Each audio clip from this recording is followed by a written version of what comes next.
Elementary requirements at kung ano-ano. Ay kako hindi siguro tama yan. Dahil bakit naman mahaharang ang ating ibinibigay na tulong sa mga pamilya ng mga nasawi? Bakit mahaharang? Dahil maraming masyadong hinihingi na dokumento, maraming masyadong proseso, ang punot dulo ay nagiging matagal na, nagiging masyadong matagal ang pagbigay ng mga benepisyo na ito. Kaya't ang aming ginawa ay sabi ko, kami na, tayo na ang magbuo ng mga dokumento.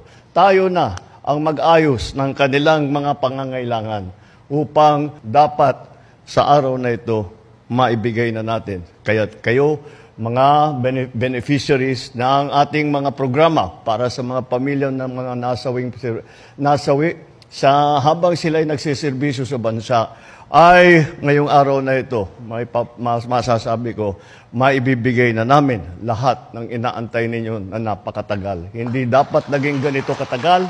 Ang ating ginagawa po ngayong araw, tinitiyak po natin na lahat po ng mga lahat ng